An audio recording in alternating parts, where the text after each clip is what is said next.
Why do you think she's using her HRH title, albeit in a private letter, and clinging on to her Sussex name rather than Markle? Well, it's clearly social capital. I mean, I think that I'm sure her PA, uses it to ensure that she gets that top table at a restaurant. I mean, it will have a huge weight in America to have that kudos of still having that sort of royal aura around her.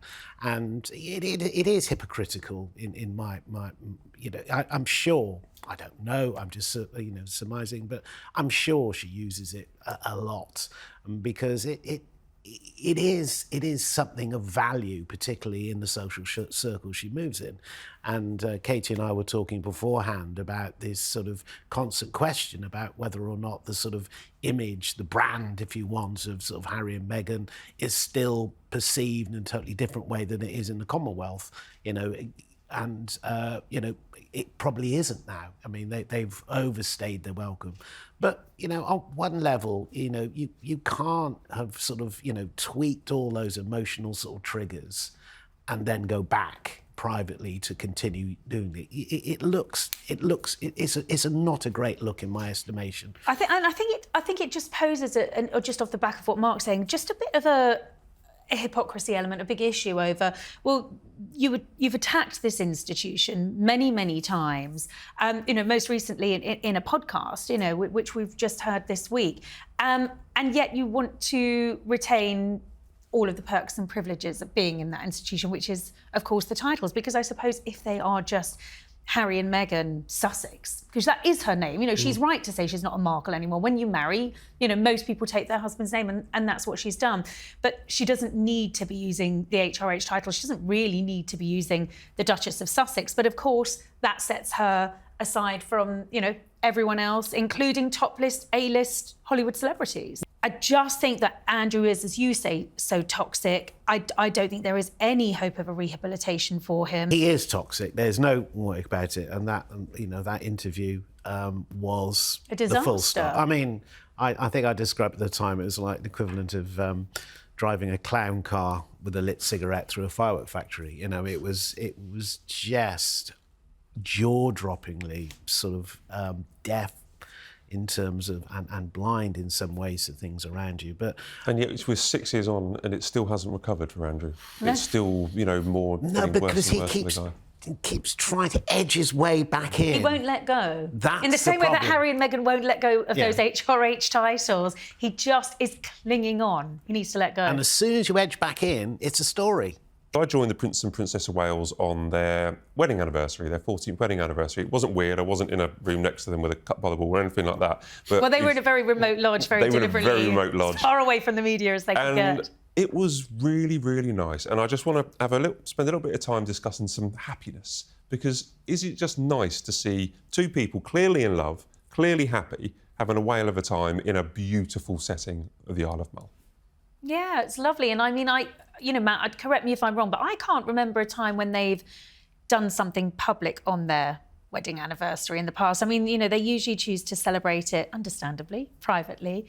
And then when they realised that, this trip fell over their wedding anniversary, apparently they said to their aides, we're happy to go ahead with it. And obviously, getting away together, going to Scotland, which is very significant to them because, of course, it's where they met at St Andrews. It's a place they love. I mean, I'm told that they've been up to Scotland quite a few times while Kate's been, in her period of remission. It's somewhere that's very special to both of them. And they look, well, you were with them, but everything we saw in terms of the footage and the images, they looked so happy together. And it was an important trip for Catherine. It was her first away trip since her cancer diagnosis. Hopefully we're going to see, more of her travelling around the country and possibly even further afield. She looked wonderful, she looked healthy, she looked happy.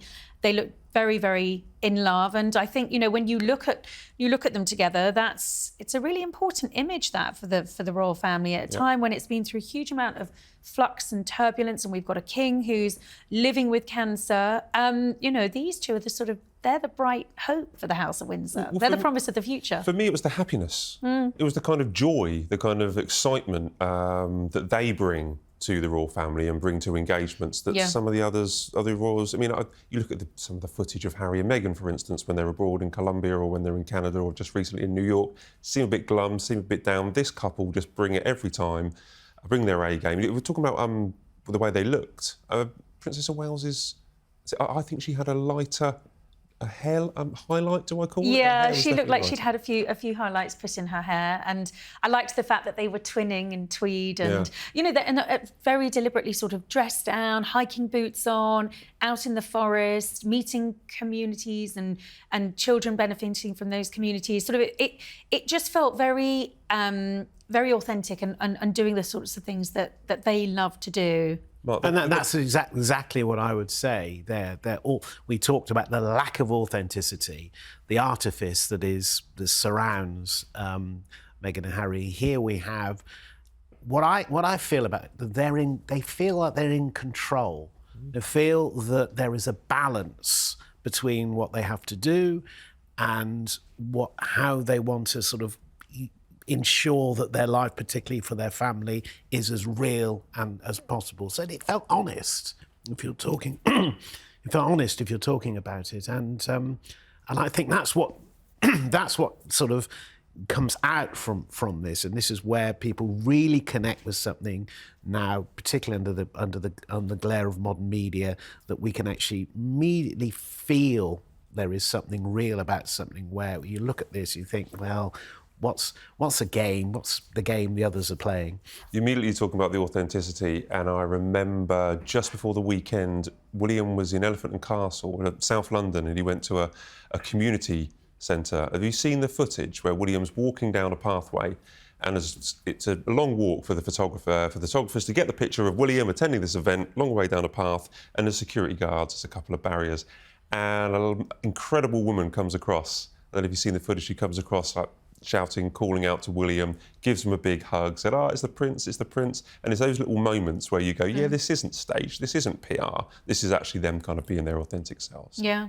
And very relatable as well. And, and I think you see that in the King as well. I wonder if it sort of coincides with, and I think it does, with the death of the late Queen. And with that, I think, we're always going to have this moment of transition with the monarchy, but I think in so many ways, it feels more modern. It feels more relatable. And, you're right. You look at William and Kate and they look really happy. I mean, you and I have done enough of these royal tours. We know they're hard work. I'm sure you're knackered because the schedule is full on, right? But I've been away with you to the other side of the world with them, and they make these tours almost look like a second honeymoon. They look happy to be away. They're happy to be engaging with members of the public. And this is the first we've seen of them as a couple in, over a year now. And I think there's something very reassuring about that. They are a great partnership. They're a brilliant team.